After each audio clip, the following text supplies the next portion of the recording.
Good evening. You're listening to the Xtreme Movie Show. I'm your host, Rob, coming to you from the Pine Hills Palace, aka Seaside, Florida, for a 1998 movie starring Jim Carrey called The Truman Show that we're going to be reviewing and actually talking about some very heavy-duty themes with this movie and actually how friggin' dark it is. I'm your host, Rob, aka tonight I'll be classic number 6 because this movie reminds me of the old TV show The Prisoner. And I am here with Professor Pixel tonight, known as owned by Ed Harris. I see, aka Ed Harris's bitch. So let me ask you, Yeah. Pixel, start things off. Very first watch for you for The Truman Show. You said you never saw it. You're a millennial. You're young. Give me a quick rundown on what you thought overall about the show. You have the floor, sir. Well, while I'm here in the fictional town of Sea Haven, I was actually pleasantly surprised. Jim Carrey, he is a good actor. I've seen him in plenty of things. But I'm mostly known for his comedy, and this wasn't a comedy. Not really. It's truly about the world fighting Jim Carrey as Truman. And he's just trying to escape. He wants to go somewhere. He wants to explore the world, which is absolutely understandable. He's lived in one place his entire life, and around him, things are manipulated so that he never leaves. And they give him a fear of the water. They give him a fear of bridges. It's ridiculous all that they do to him to keep him there. And they're treating him like some animal. But the movie ends pretty much with, and I feel like I can just go ahead and say, with Truman getting to the escape after the guy behind the Truman Show nearly kills him. And it's really something. It's not a comedy at all. It's absolutely a drama. And it was enjoyable the entire way through. I think the movie's very interesting. I agree with you. This is not a comedy, and it was kind of marketed as that. And you got to understand at this time in the mid to late 90s, Carrey is pulling like a good 15 to 20 million a movie. He could ask whatever he want, and he would get it. So this movie here is a little bit of a departure because by now everyone from 6 to 66 are yelling "Alrighty then" and all sorts of stuff because Ace Ventura was such a huge hit along with all the other films that he did. So this is definitely a little bit of a step in a different direction for him, at least for this film. He's done some other things too. I don't think his acting is great in it. I don't think it's horrible. I think it's hard not to see Jim Carrey in his comedy role. So I appreciate the fact that he decided that he wanted to be in the film like this. This is an extremely dark film. It's quite horrific. It would be better and an instant classic to me if it really went more that way with certain things that had more exploration of adult themes, because here they kind of play it for the superficial yucky to yucks, which I am not a fan of. That being said, not necessarily a lot of dialogue in here, not a lot of scenes or fast action things going on. It's about 2 hours long, so it's not really short. It's a good pace. It's deliberate. I've personally been to the town of Seaside, Florida. Let me tell you, it's the site of what we call new urbanism, a way where you're supposed to somehow manufacture, the 40s and 50s, the old Main Street versus Wall Street type argument that people talk about today, where back then everybody knew who you were and everybody had a sense of belonging. I will tell you, when you go there during busy season, obviously you can't drive anywhere, but when you buy a home there, and they're all $1 million homes, you get a bike that you ride everywhere. You have no front lawn. That being said, it is a very nice place, very peaceful. The locals there are pretty friendly. That whole area was called 30A, or as the Floridians like to call North Florida, South Alabama. It definitely has a different vibe, and there's a lot of fielding of what we call Old Florida, which doesn't really exist here in Central Florida. We're really broadcasting from the Pine Hills Palace. That being said, I'm going to do something a little different with this theme because it's a first watch for you. And since this movie's not been talked about a lot in this way, I'm going to throw these themes at you and it may upset some people. So to me, let me just ask some basic questions to see that you know the answers to them, and we're going to take it from there. What's the name of the person who's the director or conductor of this entire reality-based TV show that the movie is? What's that person's name played by Ed Harris? Christoph. Okay. What's the name of the person that Jim Carrey plays? Truman. So I think it would be very obvious to people if I just slowed that down and broke it up. I mean, it's so basic, it should slap you in the face there, where instead of Christoph, it's Christ off, like there's no Christ. Or Truman, he's a true man, a true human being. So some people think that he is because he has, to your point, this innate sense of trying to become noticed. There was a lot of argument with certain things about this film. Was it a comedy? Was it not? Was it just a reflection of our society and how much TV we've watched at the time? I think it has nothing to do with it at all. The story that you get from here is that Truman is the very first baby that just by luck of the draw out of a few babies was born first enough that was owned by a corporation so they could do whatever the hell they wanted in raising this kid, which is creepy as hell. So they put him in this fake town where literally everything is 100% fake, not real. The sun's not real. The town is not real. It's functional, but it's not real. It's very small. And of course, he's filmed 24/7, which we know is pretty standard. But again, 20 years ago, the idea of us approaching this was still somewhat new. So you see him kind of discover things. You get like a little satellite that breaks through. You get a signal that goes through his radio, and he thinks about stuff. But these aren't the things that make him want to discover the real world. It's the fact that once he had a quick interaction with a person that he thinks he was enamored with that end up getting pulled off the show. And so we see him trying to reproduce her in photos that he has hidden, and he doesn't quite realize that he's being watched. So it's neat on the outside to watch him kind of discover that people have patterns and that's what's going on. So it has this almost very paranoid vibe to it, a la, like I say, The Prisoner, or even the Prisoner remake with Jim Caviezel, which was interesting. It almost captured the original vibe. So it does work just watching it from that level. But let me ask you this. What's your take on him just as a human being being filmed in this? I mean, obviously, we are trying to support him finding out the truth, because it honestly is. Christoph is the bad guy. Clearly, the company adopted a baby and they filmed his entire life. They've manufactured his entire life. Every major event is fake. It's absolute. None of it is true. While we say yes, he is a true man, everything around him isn't real. That's not actually his mother. That wasn't actually his father. That scene where they are, because the father was there as a hobo, he broke back in, and he was basically trying to reach Truman. So Christoph was like, okay, well, I don't know how to fix this. I know what I'll do. I'll bring the dad back to life in the show. And so that entire scene, when we're watching basically, sorry, I read the comment. When we're watching Christoph tell his best friend what to say, and the dad is coming there, and you can see it. He is like a maestro. He does it beautifully. It's good television. It's absolutely monstrous because that's somebody's life that you're just playing with.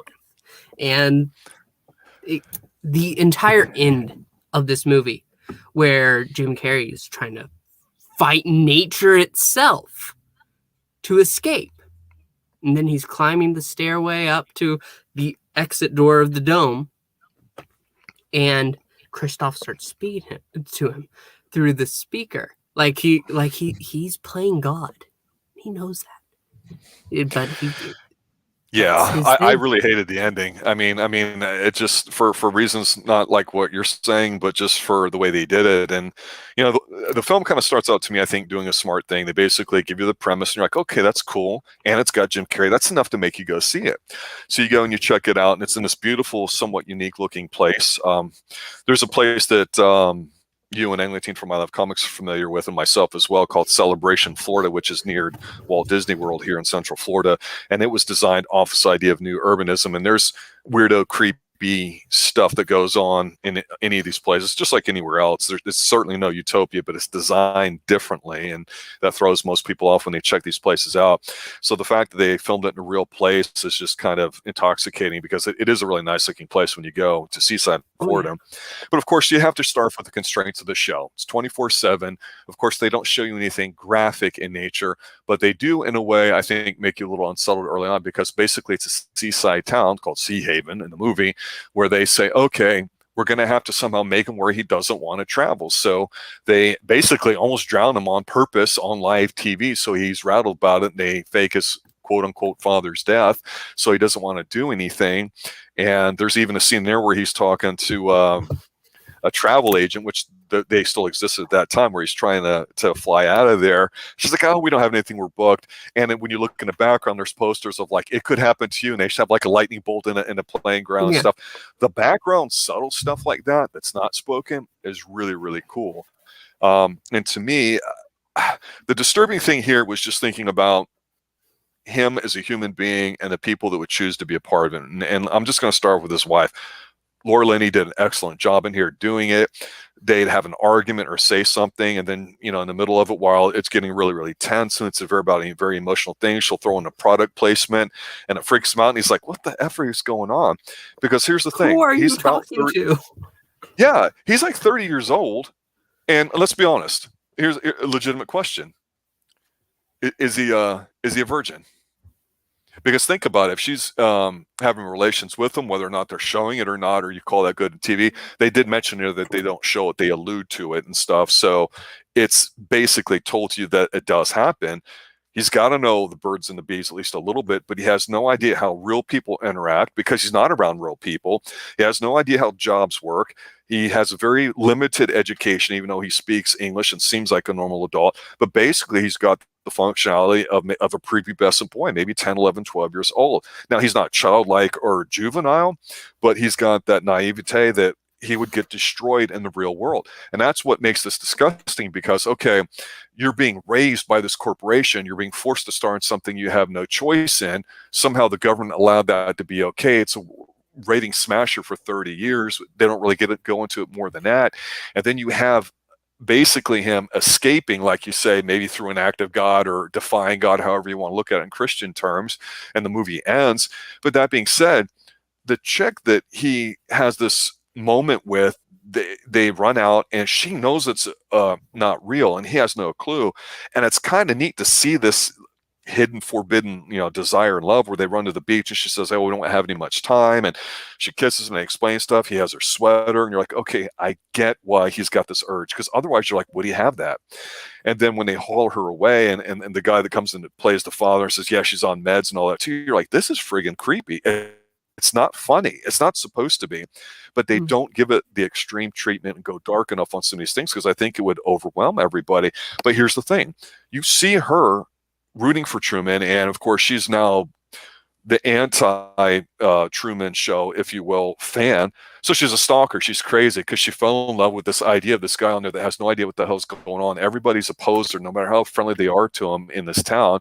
If he left, he's going to find her. Then what? It's not romantic at all. It's completely disgusting, completely creepy. She's a psych job anyway, so maybe they would match up. The bottom line is he wouldn't last 1 month out in the real world. He would have no place to go because he has no life skills or ability to get along with other people. And it's even beyond the level of somebody that might have an IQ of 80 or be mentally deficient due to an accident or genetic reasons, those kinds of things there too. It's really sad just on that, and that the best life he's going to have is only going to be in this fake town. Now, I'm ranting here, but it's so clear. When I saw this movie at the time, everybody thought it was funny and thought Jim Carrey did a great job. I'm like, no, this movie is not funny. The discovery part and how long they stretched that out, and him going to all the different borders and trying to find different ways to escape, that eternal struggle of trying to break free. You could say that's like the Matrix before the Matrix, red pill versus blue pill. Do you really want to know? It's in every one of us that we want to see that fight, and that's fun to watch and observe. But again, I think this movie's dark. It is not fun. So I will inhale for a moment and hand the floor to you. Thoughts? Oh, well, while you're absolutely right about him not being in the real world, it's completely made for him.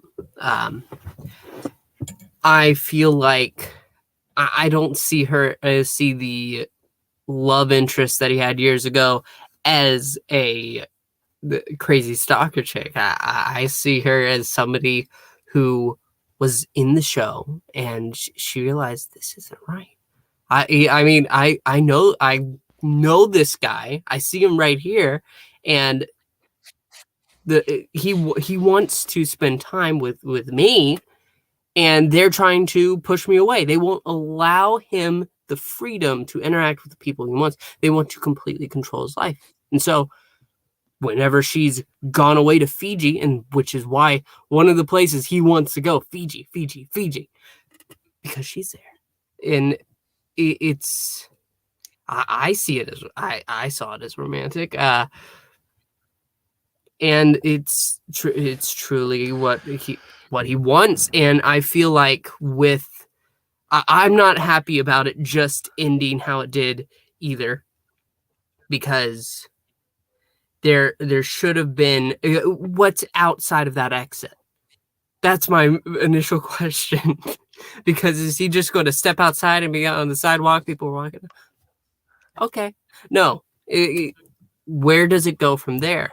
Where does life go from there? Because he has to learn how to actually interact in the real world and not in the fake world that's built around him. Well, think of his popularity. Everybody would know him. He could maybe make money with interviews, but does he really know the relationship of money to the outside world? Someone said, hey, Truman, we'll give you $50 for a 1 hour interview. He'd probably do it instead of saying, no, my asking price is $5 million. You know, especially at that time he would get that, but he doesn't have any of those concepts. He would not be able to function, I think, in the real world.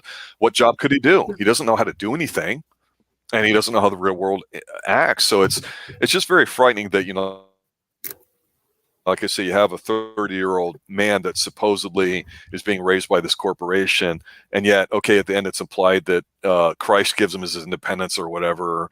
You think that it's going to happen, but I just see him sucking his thumb and wanting to run back into Sea Haven, and then realizing the real world's out there. This is all fake. Where do I go to? I think he'd be committing suicide, you know, taking his own life inside of 30 days. I think, you know, pills, alcohol, I don't know what. He seemed like he lived pretty clean. Maybe that's how they present on the show, but it's very disturbing. There's a scene in there too that's kind of ironic where, speaking of some dark stuff, actually it gets a little darker towards the end where I forget which scene it is exactly, but they're talking about stuff and there's like pills and all sorts of stuff on the table and the counter or like that. And if you look closely, one of the big pill bottles is vitamin D. And as people that live in the North may know, of course, vitamin D is something that's manufactured in the sun. Out here in Florida, 5-10 minutes, you got your daily dose of it. It's required. Some people, they get depressed sometimes in higher altitudes or higher places in the United States, take a vitamin D supplement to kind of prevent that from happening. And it makes sense because even the sun is technically fake here, and they manufacture the storms and all that too. I mean, it was a cute scene where he's kind of sulking and he's on the beach by himself, and it goes to rain and it rains over him, but then it like misses and it's timed and it looks like a Cirque du Soleil skit or whatever. Those kinds of things. Again, I preferred it when just random acts of things would happen, like when he was going into his business building and he goes to get in the elevator and it's really catering for the people working. I thought that was pretty funny. So I just didn't like the cutesy stuff being mixed into it. So I don't know if they were maybe trying to play it safe a little bit and then turning up the darkness as it went on. But I just felt that at the end there with him, literally, like you said, overcoming the sea, you know, man versus nature, kind of like he wasn't able to do it at first and lost his father to it. Now doesn't, now sees God. It's just, that was hokey beyond belief to me, and just not doing the due diligence that I felt this movie deserved. And that, boy, everybody was screwing with Truman and nobody really wanted him or liked him. They were just entertained by it. And like I say, it's pretty kind of disgusting that there'd be a show like that. But if there was one like that in real life, you would not think it's real simply because of the way the world is today. But back then, wow, what an interesting concept with it. I mean, my goodness, it's just... yeah, and so that's why I think a sequel doesn't work. I think the sequel wouldn't work at all because there's nowhere to go from there. I mean, it truly just ends with he's free. And that is the movie. That is what the movie's about. Him gaining his freedom. And I felt like that was, yeah, you're absolutely right. He would have problems in life, no doubt. But with how unhappy he is with his little life that's fake, I feel like he wouldn't care. I feel like he wouldn't care about how hard being out there would be, the stuff he would have to learn to achieve a life of his own out there. And I feel like he would have help along the way. How could he trust anybody? He couldn't trust his fake wife. He couldn't trust his fake father. He couldn't trust anybody in town. They're all fake. Who could he trust in the real world? But he trusts the one girl he met years ago who tried to tell him everything. But I'm gonna disagree with you on that totally.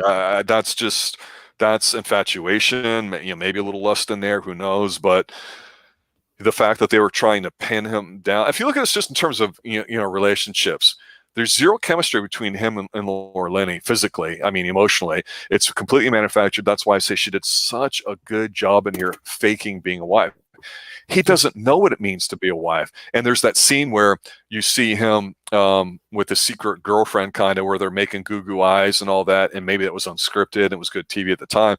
But you can see where Laura Linney, where she was the cheerleader and accidentally bumps into him, which we know was, manufactured. She does it intentionally, all because they're saying, well, we got to make this look like TV. And his friend is there too. And I'm thinking, God, his friend who's supposed to be his bro, they sit there, they have their conversations like guys do, they're drinking beers, they're talking about the future.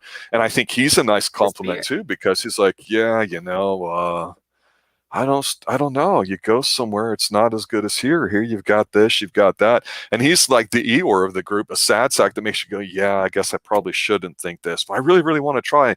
So he's like the cooler, and it's like, it's effective the way they put these people close to him and did all that. But again, if he's 30 years old, raised by a corporation, is he a free man? Does the corporation still own him? It's not clear. They're not going to go that way because they weren't trying to get too deep with it. I'm not saying it's poorly written, but I mean, the questions are there. Watching this again after 20 years, it's so clear and apparent that, wow, again, very disturbing how they treat this. He's not even an individual. He's owned by a corporation. So I disagree with you. He's not a free man.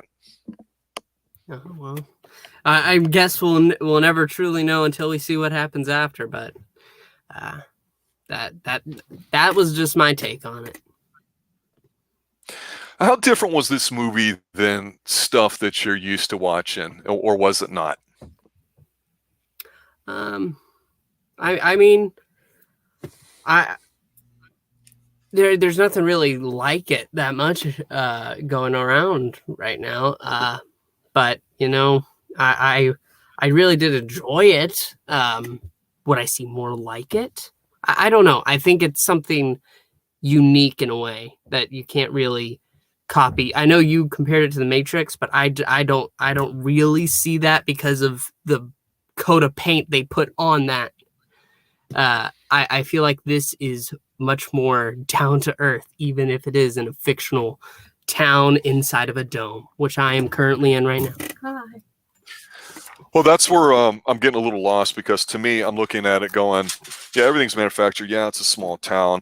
The Matrix analogy was just really about awareness. He's only becoming aware that the world he's around is not real. And I think that's the central theme of The Matrix, not, oh, hey, it's an LSD trippy martial arts kind of film that got bastardized into the John Wick films that are senseless, even though they're entertainingly senseless. This movie kind of presents some interesting ideas. It doesn't really deal with them, and I guess that's my frustration. But that's how I see it, kind of like I was saying, the red pill, blue pill, the awareness factor of it, and you're right. You can only keep somebody unaware for so long unless they choose to be. And to your point, if he's choosing freedom, the choice to be aware, whether the religious thing with Ed Harris there as he ends scene and does all that, and basically says it's the show's over, which I agree with. I'm looking at it going, okay, now what? And I think that's a more interesting story than what we got point blank teased with here. That's the thing. And that's why the person says, let's see what else is on TV. And it just flips off because that's how their lives are. They watch this person for 30 years and then, okay, we're done. Let's go. And that's kind of sad. It is, and it's not. I don't think it's supposed to be a happy movie, and I think, unfortunately, the way when this movie came out, like I said, I think '98, a lot of people went, "Oh, Jim Carrey." That they're thinking of The Mask. They're thinking of, was it Batman? He was in, of course, Ace Ventura, Dumb and Dumber. All the it just incredible physical comedian. Those movies are just so rewatchable. I really appreciate that Jim Carrey's tried to do other roles, and I don't think he failed in here. No. It's hard to look at them and not go, Lloyd, they went this way, and all that. That being said, like I say, it's frustrating because this movie is good. It is rewatchable. I do like to watch it every once in a blue moon because it does, like I say, raise some interesting cultural type questions that they're not giving you an answer to. Sometimes they say, well, we like to leave it up to the viewer to watch it because they're really smart, and we want to leave it ambiguous enough so people can look at it through a religious lens versus a television lens versus pop culture lens or Jim Carrey lens. And yeah, whatever, see all that stuff and sound like a schmuck, but the bottom line is it is rewatchable. I think when you do rewatch it with some time or in a different lens, you can see different things about it. So that's why I think it is very successful as a film. But you're right. It's not a comedy. It's not funny. It's deeply dark and disturbing. It's, dare I say, extreme. So yeah. So let's take a look at some of these comments in here too. RDV's popped in with a few. While you do that, I hate to do this, but I really do have to call go. It a night? Yeah, I got to call it a night now. It is that time. Yep. I'll close it up. All right. Have a good one. I'll talk to you later. See you next time. Bye. Adios. Yeah, so just going through his comments as we finish up here. Slither calls in here. Hey, guys. Tease. Hey, he could trust a pet. Yeah, it would be nice if he had a dog and maybe he was trying to escape and his dog helped him out. I always think that bond between a man and a dog is always abused in Hollywood. They almost never help out. And I've always had a thing that I think Hollywood hates dogs because they always kill them off or you hear them whimper off screen. We don't need that. We need more dogs trusting their owners and vice versa and showing that relationship. I think that would have been an interesting angle there too. Maybe the wife gets jealous of the dog because the dog senses something's not right and that's his way out through nature, because this is a man versus nature type movie in a way. I just definitely think it's that way there too. How much would he be owed? You know what? Maybe minimum wage, Slither call, right? And child labor laws when he was younger. How much airtime could he have? Look, I think the property is intelligent enough where you could do a reboot of this and show how he came to be as a kid. You could do a couple seasons of the selection process of kids, how it turns out to be that. You could show him, as a teenager, you could show him this in college. I definitely think there's enough meat on here of bone because of how well this was structured that you could milk out several seasons of it. And the way things are today and, 6, 8, 10, 12 episode shows on Netflix, Hulu and such, that this would work. I think you could dumb it down and make it kind of a laugh riot, you waka kind of simple stuff. I think you could do it with an adult version, which I think would be excellent. I think that's the way it works best in terms of quality. That being said, which one's going to be successful where they're going to make money and not have Jim Carrey in it? That's the way to approach it. I think it'd be very difficult to take the show at the end of it and say, well, what happens when he walks through? Because you're absolutely right. All these questions would come up and we would lose that real world sense of the rules of engagement that we got to know he was in. I think him somehow finding out another place that was similar like this or a place that nobody heard of him, trying to go to a very small place and living his life would be that only possible outcome. But it just depends on what they'd want to do with him. But then I don't know if it's really the Truman Show anymore, because really it is a show and it's about us watching him go through this stuff. But interesting take on it too.